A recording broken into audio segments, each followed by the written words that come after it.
তোমাকে সকালে বের হতে হবে, অরণ্যার বট বলে যেতে হবে, মিছিল বের করতে হবে। তো এইগুলো সব বলে হলো অপসংস্কৃতি। যারা এইভাবে নামে শুধু মুসলমান আর কৃষ্টি কালচার অনুসরণের দিক থেকে ইহুদি খ্রিস্টান আর হিন্দুদেরকে অনুসরণ করে, আল্লাহ না করুক তাদের পরিণাম এমনও হতে পারে যে তাদের হাসন নাসর ওই তাদের সাথেই হবে। এজন্য আমাদের সকলকে আবার দেখতে হবে যে আমার অধীনে কারা কারা আছে, আমি কাদের উপর দায়িত্ববান, আমি যাদের উপর দায়িত্ববান তারা কি সঠিক পথে আছে কিনা, তারা কি কোনো গুনাহের দিকে চলে যাচ্ছে কিনা। তারা যদি কোনো গুনাহের দিকে চলে যায়, তাদেরকে শাসানোর দায়িত্ব, তাদেরকে ফিরানোর দায়িত্ব, তাদেরকে বোঝানোর দায়িত্ব আমার। আল্লাহ রাব্বুল আলামিন মানুষকে পাঠাইলেন এই মানুষ যেন সঠিক পথে থাকতে পারে, মানুষ যেন আল্লাহ তাআলার ইবাদত করে, আল্লাহ তাআলার ইবাদতের উপর অবিচল থেকে মানুষ যেন ইসলামের মধ্যে দাখিল হয়ে মানুষ যেন আসল ঠিকানা জান্নাতে ফিরে যেতে পারেন, মানুষ যেন সঠিক পথের উপর অবিচল থাকতে পারে। এই জন্য আল্লাহ রাব্বুল আলামিন জনাবে আরবি মুহাম্মদুর রাসূলুল্লাহ সাল্লাল্লাহু আলাইহি ওয়াসাল্লামকে এই দুনিয়ায় পাঠিয়ে দিয়ে পুরো বিশ্ববাসীর উপর রহম করেছেন। বলি সুবহানাল্লাহ। আল্লাহ রাব্বুল আলামিন বলেন, কুল ইন কুনতুম তুহিব্বুনাল্লাহা ফাত্তাবিউনি ইউহিব্বুকুমুল্লাহ ওয়া ইয়াগফির লাকুম যুনুবাকুম ওয়াল্লাহু গফুরুর রহিম। আল্লাহ রাব্বুল আলামিন জানিয়ে দিলেন, হে নবী আপনি জানিয়ে দিন, আপনি বিশ্ববাসীর মাঝে জানিয়ে দিন, ইন কুনতুম তুহিব্বুনাল্লাহা, যদি তোমরা আল্লাহকে ভালোবাসো, ফাত্তাবিউনি, হে নবী আপনি বলুন যদি তোমরা আল্লাহকে ভালোবাসো তবে আমাকে তোমরা অনুসরণ করো। তাহলে আল্লাহ তাআলার ভালোবাসা পাইতে হলে অনুসরণ করতে হবে কাকে? নবীকে। নবীজিকে যে যত বেশি অনুসরণ করবে তার মানে বোঝা যায় সে তত বেশি আল্লাহকে মহব্বত করে। নবীজি সাল্লাল্লাহু আলাইহি সাল্লাম বলেন, মান আহাব্বা সুন্নতি ফাকাদ আহাব্বানি, মান আহাব্বানি কানা মাই ফিল জান্নাহ। যে ব্যক্তি আমাকে আমার সুন্নতের অনুসরণ করে, যারা যারা আমার সুন্নতের অনুসরণ করে সে যেন আমাকে ভালোবাসে, আর যে ব্যক্তি আমাকে ভালোবাসে সে তো আমার সাথেই জান্নাতে থাকবে। বলি সুবহানাল্লাহ। তাহলে দুনিয়াতে আল্লাহ তাআলা পাঠিয়ে দিয়েছেন, এই দুনিয়াতে পাঠিয়ে দিয়ে আমাদেরকে ছেড়ে দেন নাই, আমরা যেন সঠিক পথে থাকি। এজন্য আল্লাহ তাআলা শিক্ষক হিসাবে নবীজি সাল্লাল্লাহু আলাইহি সাল্লামকে দুনিয়াতে পাঠিয়েছেন। ওহীর ইলম এটা হচ্ছে সর্বোচ্চ পর্যায়ে। তো এই যে ওহী আল্লাহ তাআলা নাজিল করেছেন, আমরা জানি কোরআন ওয়াহী।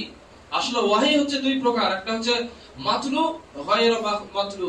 নবীজি সাল্লাল্লাহু আলাইহি সাল্লামের উপর যে কিতাবটা নাজিল হয়েছে এটা হলো কোরআন, আল্লাহ তাআলার ভাষা। আল্লাহ তাআলা যেভাবে বলেছেন ঠিক সেইভাবেই হযরত জিবরাইল আলাইহিস সালাম নবীজি সাল্লাল্লাহু আলাইহি সাল্লামের উপর নাজিল করেছেন। আল্লাহ তাআলা ভাষা অনুযায়ী এই কোরআনটা ঠিক যেভাবে আল্লাহ তাআলা বলেছেন সেইভাবেই। আর আরেকটা হলো গায়রে মাতলু।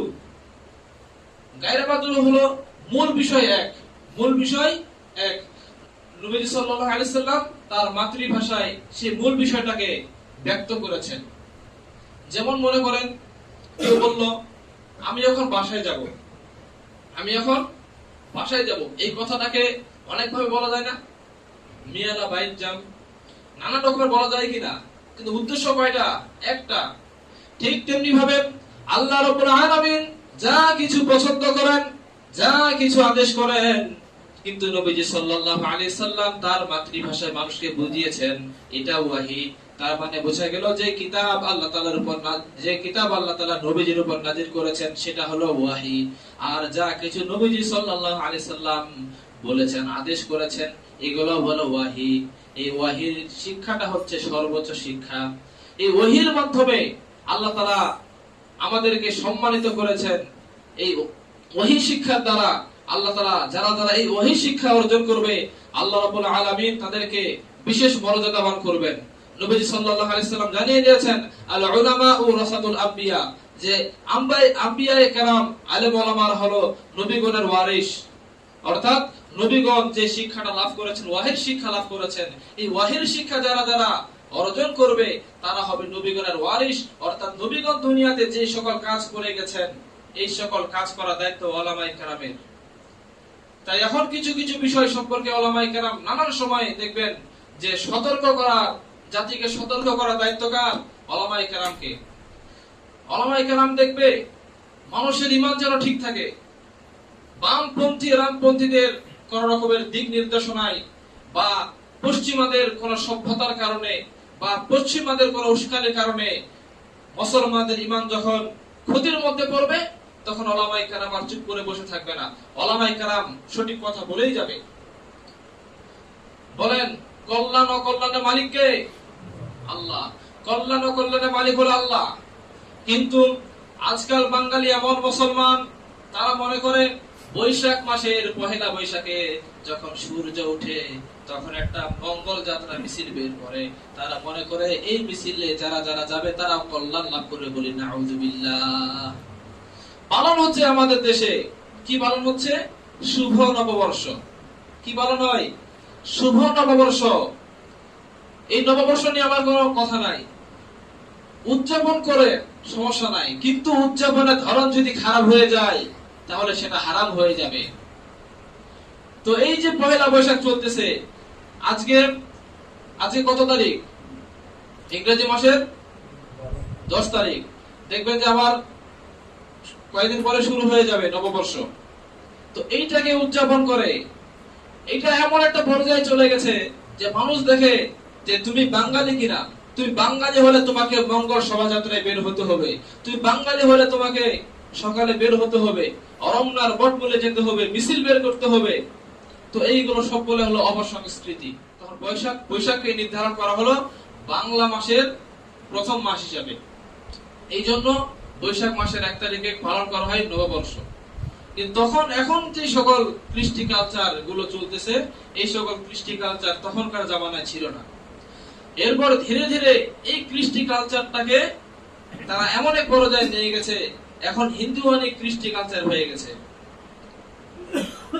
1960 সালে এই বাংলাদেশে কোনো শোভাযাত্রা ছিল না, মঙ্গল শোভাযাত্রা এখন বের করা হয়। মঙ্গল শোভাযাত্রা বলতে কি বোঝায়? মঙ্গল মানে কি? ভালো। শোভাযাত্রা বলতে মিছিল, এক কথায় কল্যাণের মিছিল। তারা মনে করে পহেলা বৈশাখের প্রথম দিন তারা যখন সূর্য উপরে উঠে, সূর্য যখন উঠে সকলে তারা একত্রিত হয়। তারা মনে করে, তাদের ধারণা হলো এই সূর্য পৃথিবীতে যখন আসবে তখন এই সূর্যের মাধ্যমে পুরা পৃথিবীটা পবিত্র হয়ে যাবে। বলি নাউযুবিল্লাহ। হিন্দুদের একটা ধারণা হলো যে পুরানোর মাধ্যমে পবিত্র হয়ে যায়। এই জন্য দেখবেন যে হিন্দুরা কেউ মারা গেলে লাশটাকে কি করে? জ্বালিয়ে দেয়। তো তারা এটাই মনে করে যে সূর্য যখন উঠবে, সূর্যের তাপ যখন বিশ্বের মাঝে ছড়িয়ে যাবে, তখন এই বিশ্বটা সূর্যের তাপের মাধ্যমে পাক পবিত্র হয়ে যাবে। তখন তারা এই খুশিতে তখন তারা মঙ্গল শোভাযাত্রা বের করে। ইলিশ খায়। তারা মনে করে যে আজকের এই দিনে ইলিশ খাইলে আমরা সারা বছর আমরা ভালো কিছু খাবো। এরপরে তারা নানান রকমের মূর্তি বের করে, মূর্তি নিয়ে তারা মিছিল করে। অথচ আল্লাহ তাআলা এই মূর্তিকে হারাম করেছেন। কাল কিয়ামতের দিন যে সমস্ত ব্যক্তিরা মূর্তি বানাবে তাদেরকে বলা হবে, তুমি তো মূর্তি বানিয়েছিলা, আমার কাজ হলো জীবন দেওয়া, আমি তো জীবন দেই, আমি বানানোর পরে জীবন দেই। তুমি তো মূর্তি বানিয়েছিলা, এখন তুমি সেই মূর্তির মাঝে জীবন দাও। পারবে কেউ জীবন দিতে? পারবে না। তখন তারা চরম ক্ষতির মধ্যে পড়ে যাবে।